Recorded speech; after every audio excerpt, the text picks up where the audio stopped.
special guest. All right. Get away. All right. Hello, I'm Kathleen Morgan. I'm the Director of Development and Community Partnerships at the library. And I echo Kathy that we are just really overwhelmed and excited that this topic has struck a chord with you all, and we have such a great turnout. You'll be happy to know that this one garnered more attendees than the plastic surgeon who is appearing next week. So good job, Scott.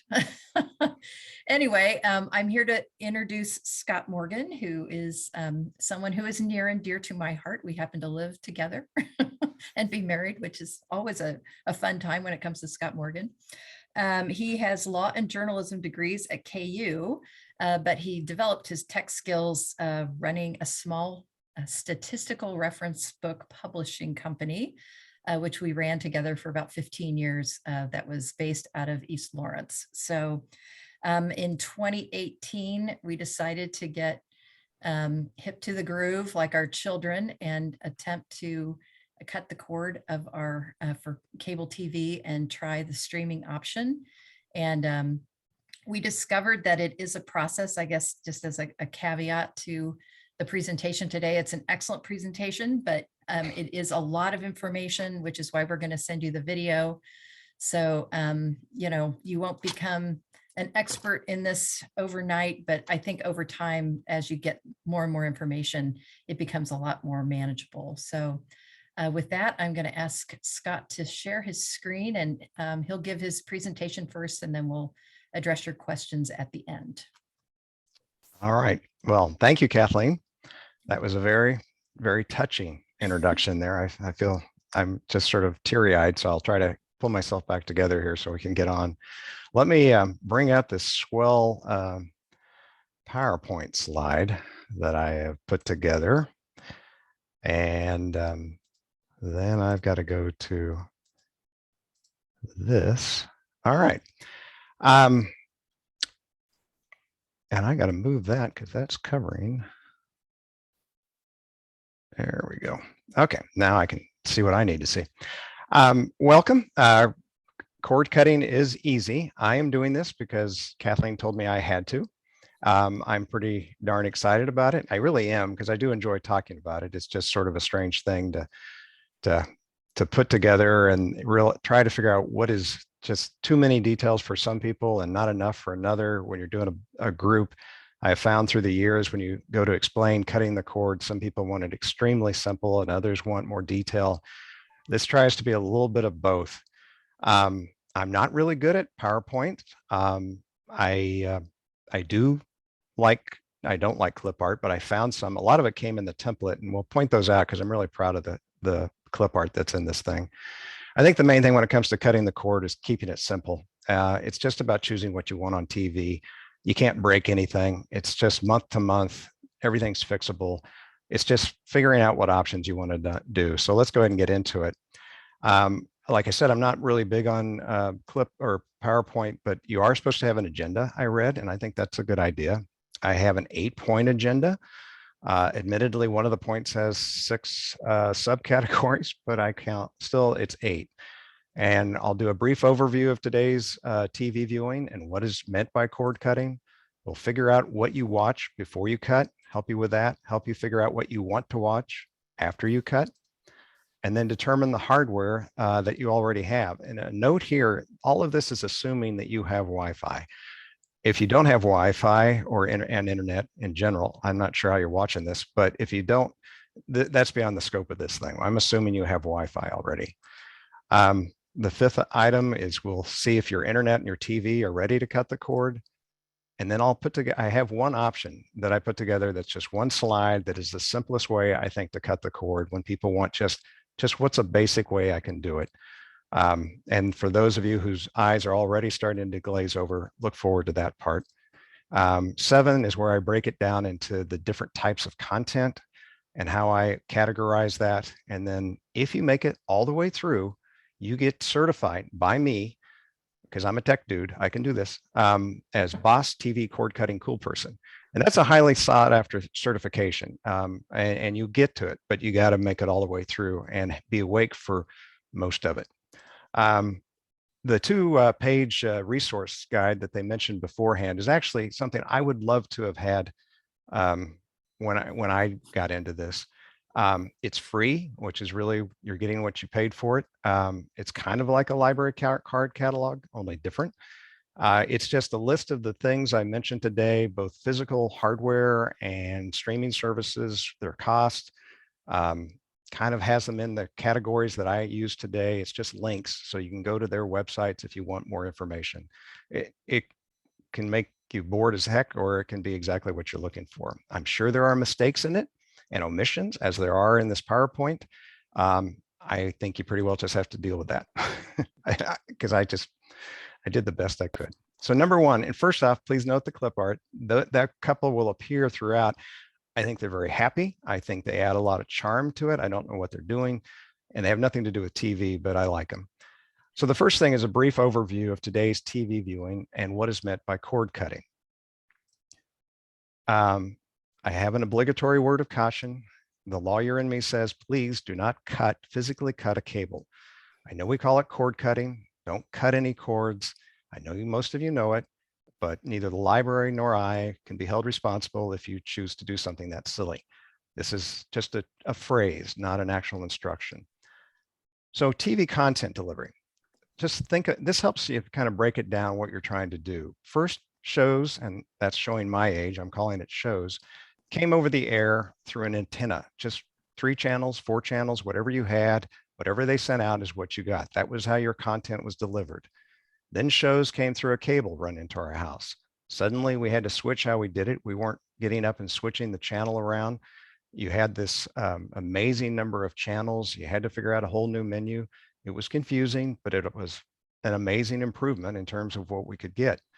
And now we have a third way. They arrive streaming from the internet, mostly still through a cable. Your internet still has to come into your house. And those, you can still use any one of these delivery methods, 2 of them or all 3. It's okay to keep your cable. It really is. We have a good cable service, and you may find that you like it. A lot of you probably are already doing a hybrid of it where you have cable and you're streaming something like Netflix. Cord cutting just means dropping cable service from your bill. It's only using internet for your TV content, or rabbit ears, but that's all it means. It's just dropping the cable part of your bill. You'll still have internet on it for most of you, because that's where you'll get your broadband internet. But that's just dropping the TV service. The reasons you would do that are for money and choice. That's all it is. Again, it's just trying to figure out how to get stuff to come out of your TV. And you may save money. You can certainly save a lot of money, depending on what it is. And it's just to have a variety of choices. Just like cable introduced a lot more choices than the TV antenna did, streaming is offering more choices than cable does. But you can do all 3. When you think of TV streaming content, kind of think like it's the library. And yes, I did actually have to put that in. I looked at the contract and said I needed a couple of library references so people knew that this was the library. See, I read it.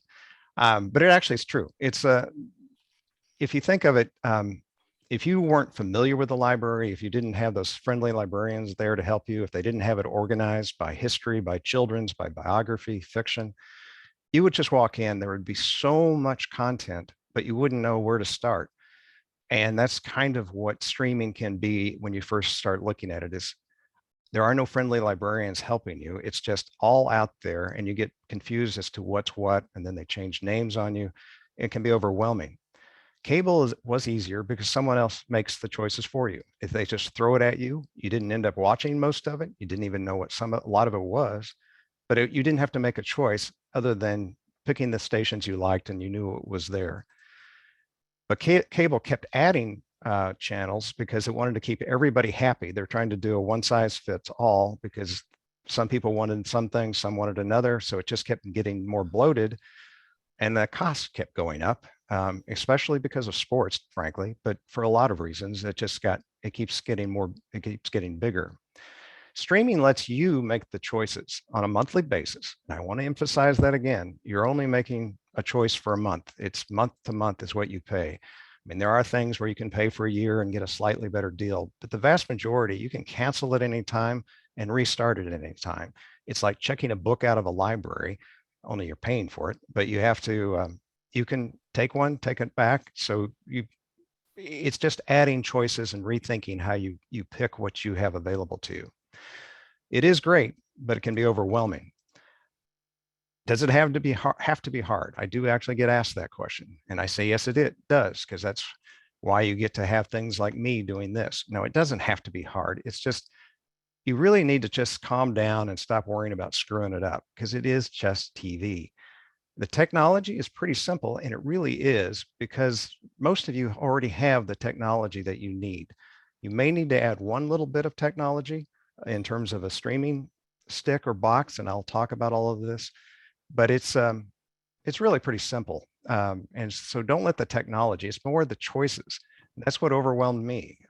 It's just trying to keep everything straight.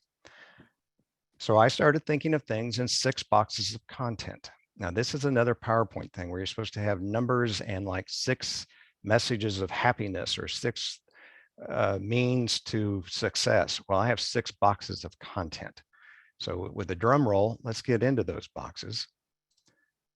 One of which, by the way, really isn't content. That's the first one. And all of these things I will go through and explain in more detail. But the 6 things that you're going to need to consider are streaming platforms. This is the physical hardware, such as a Roku streaming stick.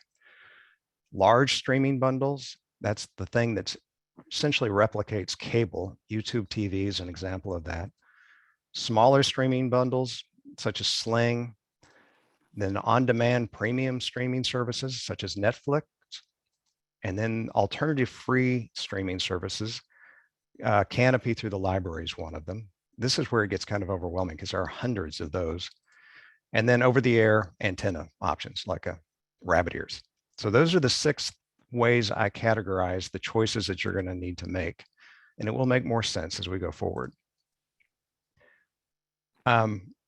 My story's already been told. I do like this clip art though. Look at that. Lost, confused, unsure, unclear, perplexed. It just was so spot on. We dropped it 3 years ago. I wanted to do it a long time before then, but I'd get scared. I'd get nervous. I'd start crying. Kathleen would be embarrassed. I'd hug the cable box. We'd walk away. We finally made the jump, went to YouTube TV. And then last fall, we actually dropped it even to go more a la carte and just do things as we wanted them. We are really pretty darn cool when it comes to being cable cutters. And 3 years after doing it, I'm pretty much sure that we're still alive and still just overwhelmed by entertainment possibilities. And it's different, but it's not impossible. There's that couple again. Please remember to say hi to them as they go by. So number 2 already on the agenda, figure out what you watch before you cut. This is actually very important. It's like putting together your shopping list before you go out to the grocery store. Just write down the channels or shows that you watch now. Just kind of figure out what you're actually watching, not what you have available, but what you watch. Doesn't have to be daily, weekly. It's just what do you on a regular basis like having available to you? Maybe you like to have local TV only if for no other reason for when there's bad weather and you want to see where the tornado is or something, but just think about what you like to have available. Write down events. Sometimes we forget that things like sports, like the Super Bowl or I don't know, Kentucky Derby, I don't know what it is. But anyway, think of things that are at different times of the year. Maybe you just want during the basketball season, but write down those things that you typically like to watch on TV. And then do it for everybody in your household, including if you have them, which I don't, not that I'm bitter, but adorable grandchildren to see if they can, because they probably watch different stuff than you. But so figure out what you watch, what other people in your house and people who are regular visitors watch. But again, remember, you do it on a month-to-month basis. So if you don't have your grandchildren on a regular basis, you can just re-up it for the time they're there, not that day, but on a monthly basis, you can put it on. So if at Christmas you're having a bunch of people, you can add things and then take it back off. And then also add in any streaming services that you already have, such as Netflix or Amazon Prime. Then you're going to figure out how much you pay. So now that you know what you watch, look at your cable bill. Really figure out how much are you paying for cable? How much for the cable box rental? You pay something for that each time. Are you renting the modem? Write that down. And taxes and fees. And for cable, that can be not an insignificant amount. So add up all those things that you pay off of your cable bill that are for what you are watching. Then write down what you're paying for any streaming services. This will give you that you will now have the list of what you watch and how much you're paying. Then we get to 3, which is figure out what you want to watch after you cut. Again, that couple still happy, cannot get over how happy they are. And then, well, I also need to point that clip art there. If you'll notice, I figured out how to crop that like a cloud, because we're talking about cloud and streaming and all that. I thought, I want you to be impressed by that. Is anyone still watching, Kathy? Figure out figure out what you want to watch after you've cut. So now that you've done it, what you have been, maybe it's that list, or maybe you're looking at that list and going, I don't want this anymore. Or there are things that you don't have yet that you've heard friends talk about that you would like to add.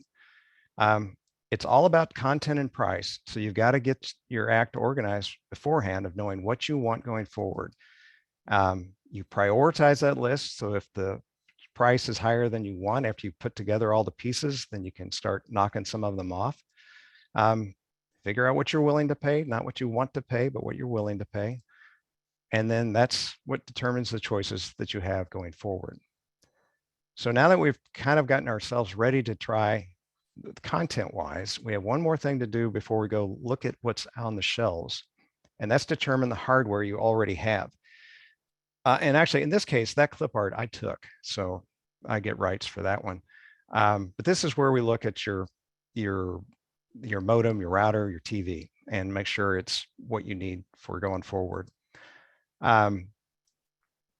So from your cable bill, the one that you figured out how much you're paying, that's also going to have probably what your internet speed is. That's put in Mbps, megabytes per second. That's the bigger the number, the bigger the pipe that they can throw streaming into you. It's typically, if you're the higher the number is for more people streaming at one time. If you have a full house, if you have a gamer that's like snuck into your attic and you don't know how to get them out and they're just sucking up a lot of your internet, you're going to have a bigger pipe. The higher quality of TV, standard definition is one level, high definition is another. Now they have 4K coming along, and that sucks up even more space.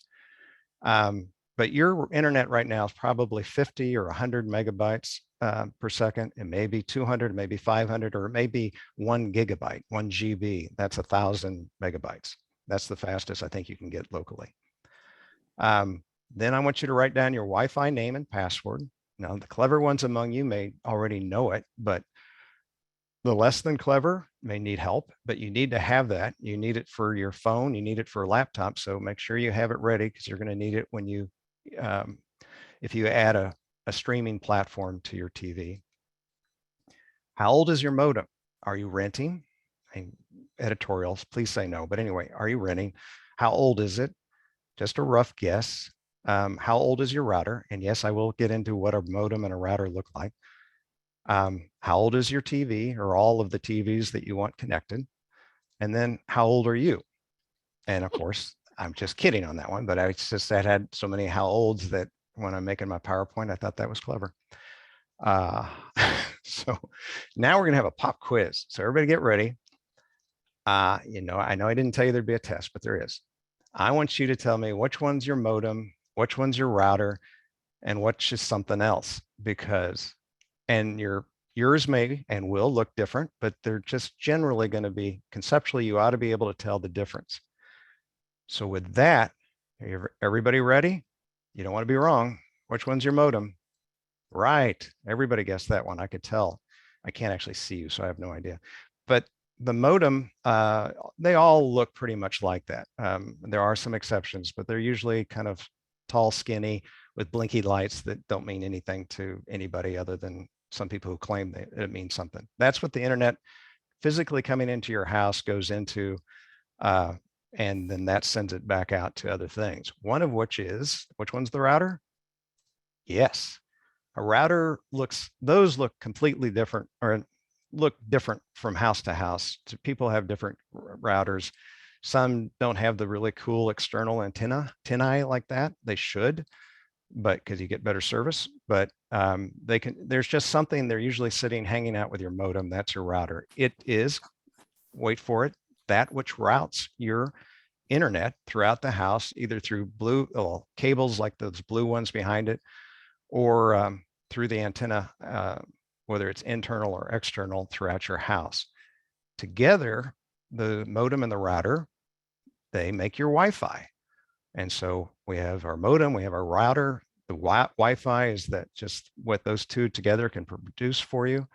And then for those who couldn't figure it out, that's my wife. So you have Wi-Fi and then you have wife. It's just one letter different, but it makes all the difference in the world. And and one of those things between the wife and the Wi-Fi, one has all the answers to any questions you would have, knows what you should do, knows a lot of your secrets because of what you've done in the past when you've been using it, is the source of all your entertainment, and is just really a big part of all that you do. And then, of course, the other one's the internet. See what I did there? I set that up.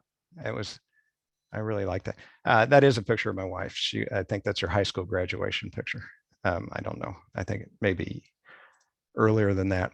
So now we have find out if your internet and your TV are ready to cut the cable. If there are just two of you, an internet of 100 megabytes per second would work great. You'd probably be okay with 50, but 100, it's $10 difference. It's about $40 to $50, $40 for the 50, and then 10 more dollars for the 100. It's something I recommend to people if they're going to do this. If you've been using Netflix or Amazon Prime to stream already and it's smooth and it's working and you're not having what's called buffering where it stops and you get a little circle looking at you, you're fine. Don't mess with your internet unless it's not doing what you want it to do. But if people want to know, I would recommend 100 megabytes unless you're going to do 4K. And if you don't know what 4K is, don't worry about it. And this is getting into the weeds, but it's my show, so I get to do it. If you are renting your modem, I mentioned earlier that you should stop. I don't know what they charge now. I think it may be $10 a month, but this is a piece of equipment you absolutely anybody can replace. It'll cost you about $100. You plug it into the wall, you take the cable that's in the back of the old one and you put it in the back of the new one. And then you call the cable company and say, I've got a new modem.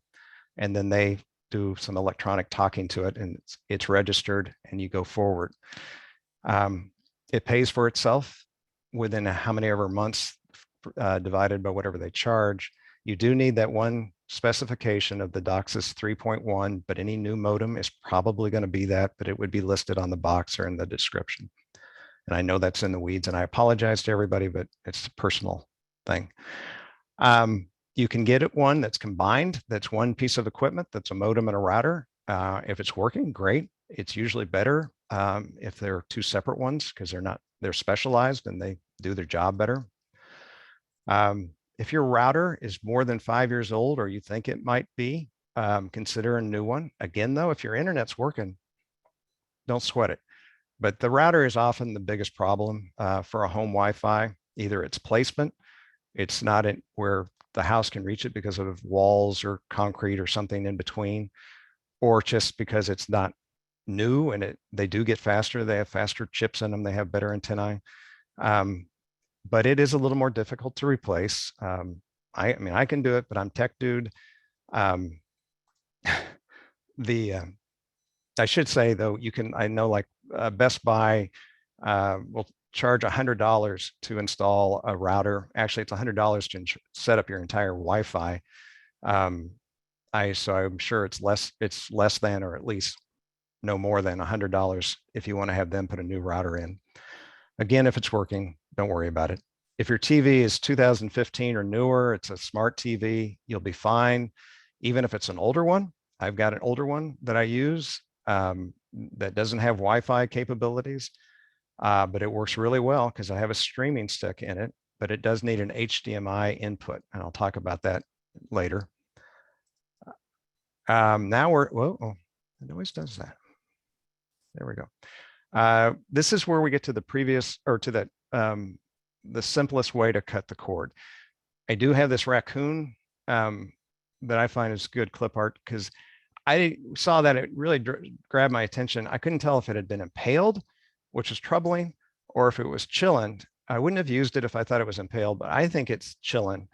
And that's the way you should be with this simple. See what it actually is related to what I'm trying to do, but it's also a cool picture. I mean, I don't know what was going on there, but this is one screen here where I will tell you what I tell people when they don't have that long of an attention span, but they would like to know, how can I just go about dropping cable and replacing it?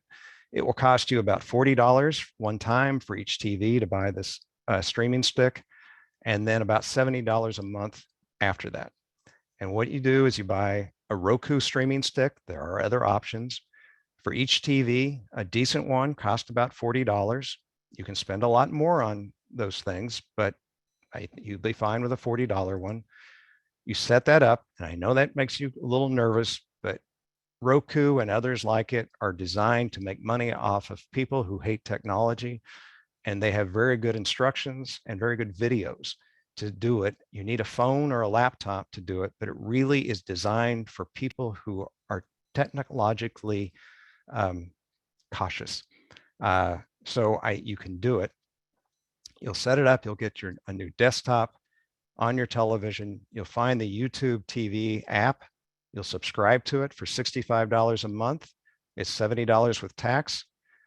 You call the cable company and drop your cable service. You physically return any cable boxes or cable box that you have. And then you just feel smug because you have dropped cable, and you can just think you're pretty hot stuff. And YouTube TV is one of those bundles that has live TV, has sports. It has an interface very much like cable. It's just a good way to get started if you want to just completely drop cable. And then the chillin' raccoon comes back. Now we get into what some people view as weeds and some people view as, this is what I want to understand, which is the different kind of content, which can be overwhelming. So this is those 6 boxes again. We have streaming platforms such as a Roku. We have large bundle streaming bundles like YouTube TV. We have smaller streaming bundles like Sling. I'm going to go through all these things. On-demand premium services, streaming services such as Netflix, alternative free streaming services such as Canopy, and then over-the-air TV options, rabbit ears, or what antennas tend to look like now. So starting with that first box is the streaming platforms. You don't have to have these. You can do streaming in most new TVs are smart TVs. They have apps built into them. You can get Netflix, you can get Amazon Prime without any of these kinds of things.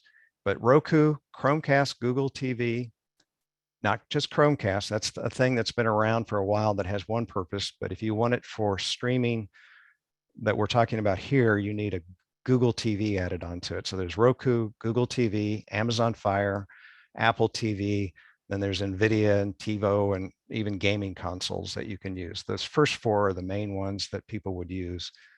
They connect to your Wi-Fi, either wirelessly or by cable, and they can be built into TVs. You can get a Roku TV, you can get an Amazon Fire TV, you can get a Google TV. So it's TV, the platform's built in. Those work fine. I don't have experience with them, but they're the same thing as having it on the outside. Yeah, so the streaming, so what you do need with an older TV or with any TV is an HDMI input. That's what they look like. You have one of those on your TV, no matter how old it is, it's going to work fine. Then we get into, a little more about streaming platforms. Is the benefit of them is simplicity. Your TV will look like this. If you have Roku, it'll have a different looking screen, but the same kind of layout with the other versions. And you have one remote. It turns the TV on and off. It puts the volume up and down, and you can then get a home screen like this. Kind of think of it as your desktop, either on your laptop or on your phone, and you're picking apps. So if you go in, and that's how you pick the bundle or the network that you want. You don't pick individual shows that way. The individual shows are within the bundles, but it makes it pretty easy. And Kathleen actually thinks this is what she likes best about it. Something to do with being able to watch TV without me, which was always kind of a long-term goal of hers, which was sort of hurtful. But she had trouble with the cable, trying to figure out which button to turn, get into the input on your remote. And this has just been much simpler. For most people, that's the beauty of a streaming platform. The next 4 boxes after the hardware that we just talked about are all about choosing content. So this is where you use that list of what you want to watch that you put together. That two-page sheet that I mentioned at the beginning that has all the links, that will provide you with more information to find out who has the specific networks that you're looking for. And there are also websites such as the Streamable that offer comparisons. The link is also included for that. That's pretty clever, the way I think the Streamable, what little I've looked at it, is kind of a nice way to compare who's got what you're looking for and the price. It's worth a shot. It may not be for everybody. And remember, if you're already getting scared again, there is the simple solution, and you don't have to think about any of this stuff. You can just do that one page that I mentioned. So now we're going to break down the content. The first one are these 4, and there's only 4 of them, large streaming bundles. These are what replicate cable TV. There's YouTube TV, there's Hulu plus live TV. There are other Hulu programs or bundles, but the Hulu plus live TV is the one that mimics cable. There's AT&T's DirecTV Stream, and then Fubo. Those 4 are all about, they're the most expensive. They're about $65 a month before tax. You remember that with all these things, it's month to month. You can try one, try another. It's easy to stop, easy to start, as long as you remember your name and password. Well, you do have to remember your name, but your username that you signed up for. They all have local TV. They have ESPN, and YouTube TV has PBS. I'll get a little bit into PBS because it can be a bit problematic, but it's solvable very easily. But those 4 are just the real, without getting into any of the weeds, that's really the basic. I want cable, but I want it streaming because of some of the options, my ability to turn it on and off easily and not have to rent a box. They also come with cloud DVRs for recording shows. You don't have a physical box like the cable box, but it's all stored in the cloud.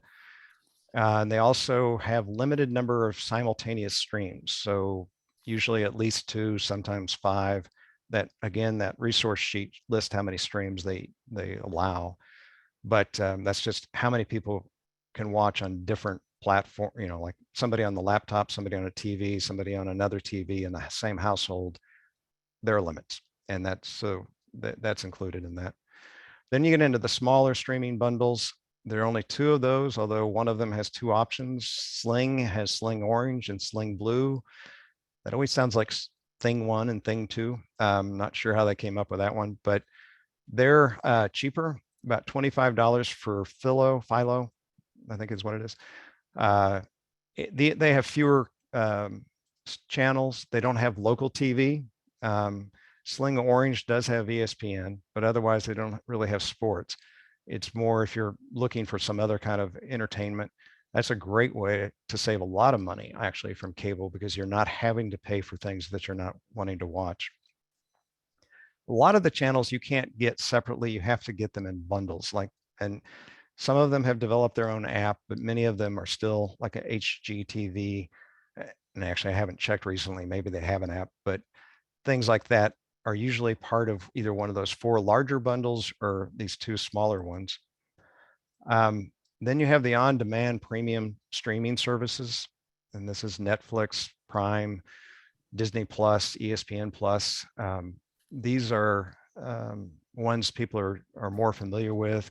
They're collections of movies and shows. They don't have an interface like cable TV does. They don't have live TV. These are just movies and shows. They range from $5 to $20 a month, and you can take them. That's a really good thing to start up and get rid of. Like we got Apple TV for a month for $5 and watched all the Ted Lassos. We waited till they were all had been released, but then we just watched them over the course of the month, and then we canceled Apple TV. And these people are all having to. They just had an article in one of the things I read that they're all trying to come to grips with the fact that people come and go and they don't necessarily stick around. And that's just sort of the nature of how people. It makes a lot of sense rather than paying monthly for something you really don't watch, especially if it's just for one show. And they are the primary gateway drug for TV streaming. That's how most people get into it. And then we get into the alternative free streaming. This is where you get into hundreds of possibilities. These are free collections of movies and older shows, some original content, mostly just back stuff. Most contain ads, not all, like Canopy, the one you can get through the library, is an amazing collection of movies and documentaries that you can sign into for free with your library card number.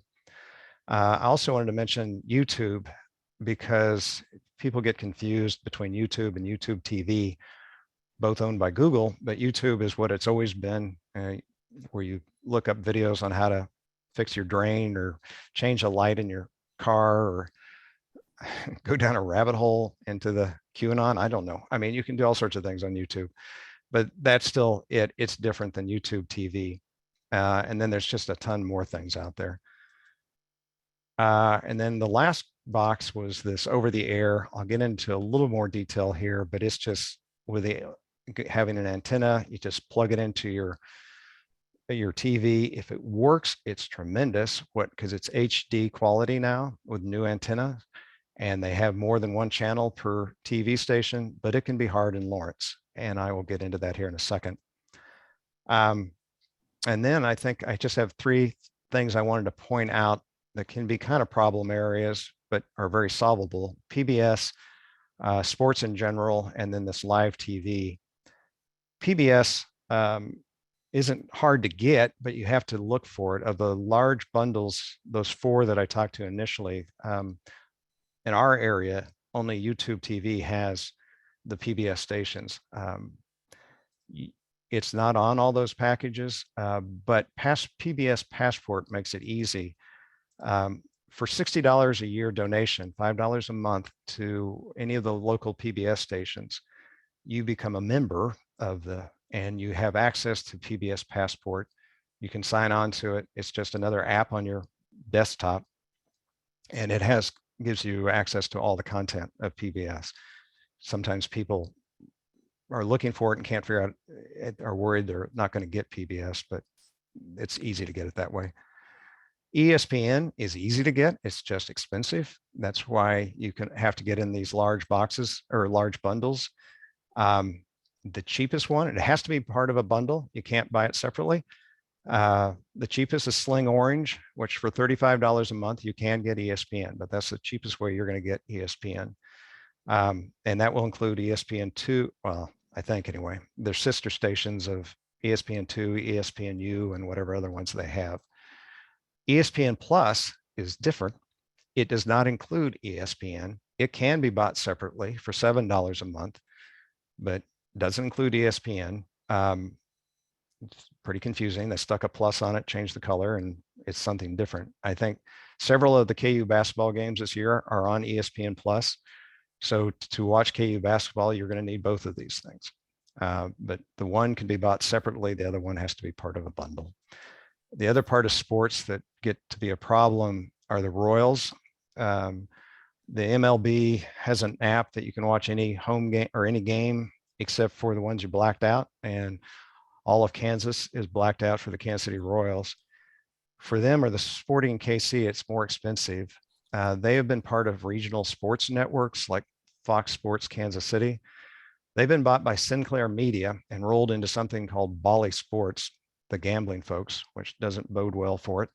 But that was a personal opinion. Sorry about that. They've raised the price, and they've been dropped by some carriers, or at least from some of the cheaper packages. To get Bally Sports Kansas City to see the Royals, you're going to need an upper level cable package. Midco has it for their top 2 tiers of or for Bally Sports. The only way to get it streaming is through the AT&T Direct TV stream bundle, and the bundle that costs $90 a month. They've got one for $65 that is like YouTube TV, but to get the Bally Sports one, it's $90. You could do that again for the baseball season if you really want to watch it, and then drop off to some other kind of program. And then the last thing is that live TV probably should be its own setup here, but it is very good quality once you get it. I recommend buying one or more powered amp. I'm going to see how many adjectives I can put in here. One or more powered, amped, long distance, multi-directional, indoor antenna. Yeah, I like that. Let's see what you get. The reason I say one or more, I bought 3 of them, maybe 4 of them. I did from Best Buy, and I took nice care of them, but I tried different ones to see what would work. And I found one that did, and I took the other 3 back. If you don't find one, if none of them work, you can take them back, but you can just plug it into your television and kind of walk around with wherever the cable lets you go to see if you happen to get it. We're 35 miles from either Topeka or Kansas City, and they're about 180 degrees apart. That's why you need multi-directional. And it's hard to pick it up unless you're high. I'm not sure why we got it. We are in a high spot, but so are other people who have trouble. We got it because I got this thing called a Tableau receiver, which also includes a DVR. It's a wireless antenna that, well, it's not an antenna. You attach an antenna to it. It's the size of like a CD player, and you walk around with it with your antenna. And I would roam the top floor trying to find a spot where I can get reception, because the app's on your phone and you're just waiting. It takes a minute to scan and tell you if they found anything. And randomly, the front closet of one of our daughter's bedrooms that faces Topeka just lit up with every network from Kansas City. And I'm facing Topeka, but I'm getting Kansas City, and it's just wonderful. We get all the stations: PBS, NBC, ABC, Fox, CBS, and all sorts of other stations that are in there. But that's just something you might want to look into. And again, it uses Wi-Fi, so you don't have to hardwire connect to your TV or to every TV that you want it to go to. And I think with that, we did it. We did it. We did it. We made it through. I got better, cool clip art there. And I get to certify you as Boss TV cord cutting cool person. You may think you don't get anything. Wait for it. Ready? Boom. Yes. What? That just happened. Certificate of Achievement presented to Way Cool Lawrence Public Library event attender. That's what each of you is. As a quote, Boss TV cord cutting cool person, Scott, signed by Scott Tech Dude Morgan. I took the Lawrence Library logo and made it into a heart because I love it. And I got a random clip art guy to look disappointed. But you get that because you made it. So with that, I'm done. Oh my gosh, Scott. Wow. You want me to repeat that? No. Wow. I mean, I am blown away. That is so much information. I know, and I organized it beautifully. And I know there are questions. My gosh, that was something else really, really helpful. And I just have a pro tip about the grandchild thing. Yeah. You don't have to buy the channels that your grandchildren watch. Just make their parents download their own subscription, like Disney Plus, Nickelodeon, whatever it is, onto your machine when they come to visit, especially the ones that don't come a lot. That's my pro tip for that. Well, I guess someone who has grandchildren would know that. Well, I have again, one. I'm not bitter. Yeah. Well, I have one, and so what the parents do, they live in Denver, but whenever they come, they just sign up for Disney Plus or whatever on their own account, but on my TV, and it's a beautiful thing. So I wanted to add that. That is good. I do know that I threw an awful lot at people, and some You did. people, that's going to be way overdone. But a lot of it, I think, is just sort of an introduction. The main thing I want to do is make it clear you can do it. Use that simple one-page thing if you really want to try it, and then use the resource sheets for more information. First question, do you make house calls? Totally. Everyone is thanking you and raving. Okay, I have a couple of, it's about 6 minutes. Some of these questions we answered for people just from personal experience, like YouTube TV. And again, if I don't get to your question, please don't be mad. We will save the questions and make sure that Scott answers them all in time. Let's see.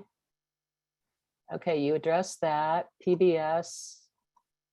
Oh yeah, so you don't need one antenna for each TV. Is that correct? You do, except for that Wi-Fi thing that I use, that Tableau. If you don't have that, you do need well, if you have an outside antenna like people used to, and it's wired everywhere, you can split that. But otherwise, if you're buying one for your television, it has to be in some fashion hardwired to every TV. And where did you get your Tableau? Someone wants to know. The Tableau I got off of Amazon. Okay. And I will add, the cool thing about Tableau is that it does give you a program guide, and it just makes it a lot easier to navigate and find out what's on each channel. So, yeah. What is the recommendation for simply watching live sports over the couple months, like football? Well, if you get the live TV, that's going to have NFL football because it'll be on CBS or Fox. And so as long as you're getting those, one of the 4 big ones that have the live TV will have that included. There may be other options. I do not know if NFL has its own package that they put out. They tend not to do that because the commercials and things, but that's the beauty of live TV. That's how I get NFL, is if you can get it, it's just free and it's there waiting for you. But otherwise you have to do one of the live TV packages. Yeah, we generally we subscribe to ESPN Plus just for basketball season. And yeah, well, no, yeah, I'm sorry. That was free specific. Free trials are great too. Well, and one thing on free trials is they tend to be limited to one per email. So if you've already used that email, you've got to use somebody else's email to get a second. I have 4. Well, I have 4 emails. you're rigging the system, and I am rigging the system for sure. Let's see. Gary says one should be careful of new TVs. Many have built-in quote unquote services, including inserting the ads, and some like Roku and TV monitor your viewing. I'm assuming everybody knows what I do, but yeah, that could be. Yeah, me too. I mean, I'm not trying to be, I don't know. I mean, I would think that if you're using an external Roku or Amazon Fire, that's probably true as well. Somebody knows whether or not it can be personalized. That is a matter of discussion. And Mark wanted to know, well, this is sort of addressed to the AT&T Uverse users in the room, but he wants to know where the MBPS number is located on the bill. Okay. Yeah. Some of those bills have like 3 and 4 pages, don't they? So I guess they do. But if you can look for those 4 letters, you'll eventually will find it.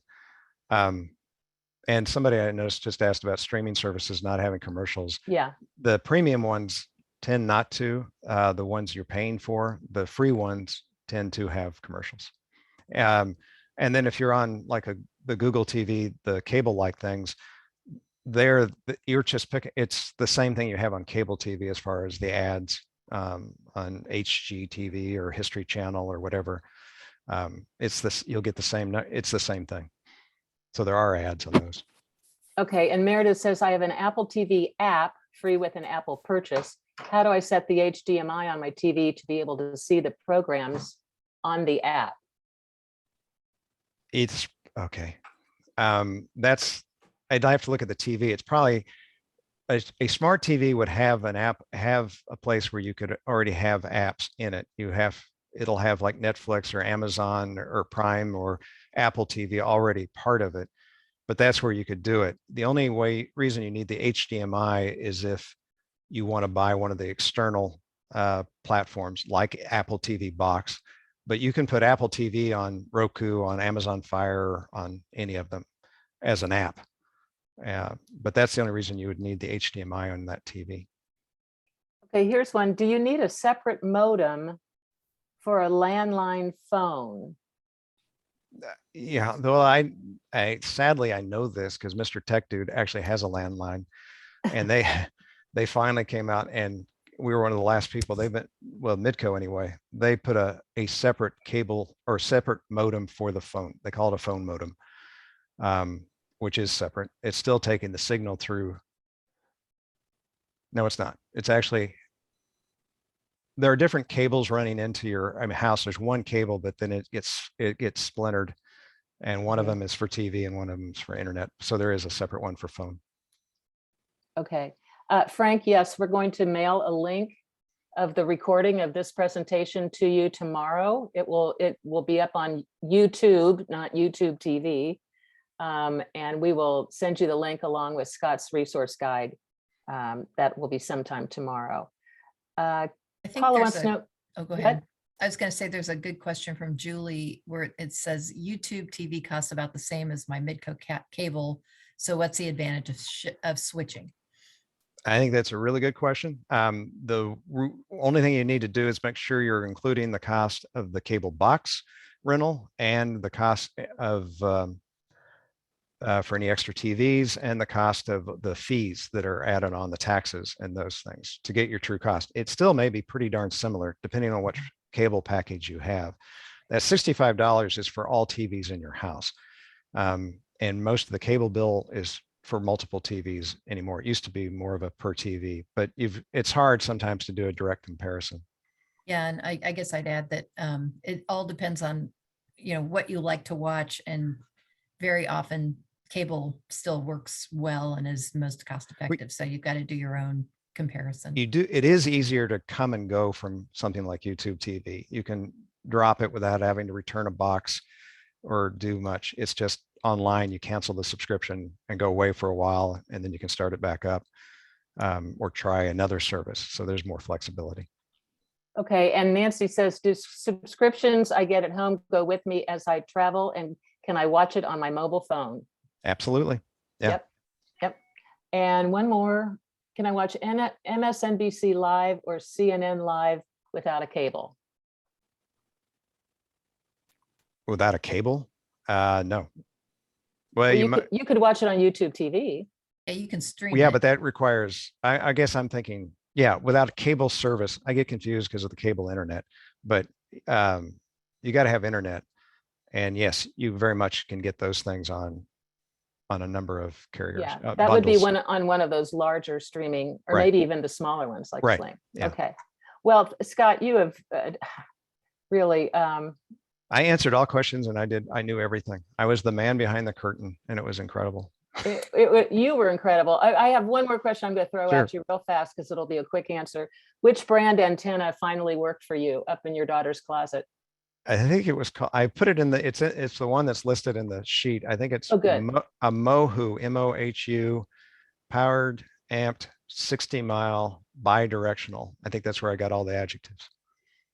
Well, we so appreciate you doing all the brain work and the leg work, frankly. I know you've been back and forth to Best Buy a number of times figuring all this out, spent gas money and whatnot. So we're really happy that you shared it with us. Lots of kudos in the chat about your performance today. Love the humor. Thank you so much. There was no humor. There's always humor with you. No. Thank you everybody for coming. We hope you newcomers to Retirement Bootcamp will check out our additional programming. We have a gray anatomy session next week on skin. And so if you go to lplks.org/retirement, you will see all of our upcoming programs. And that's it. Thank you so much. Thanks for coming.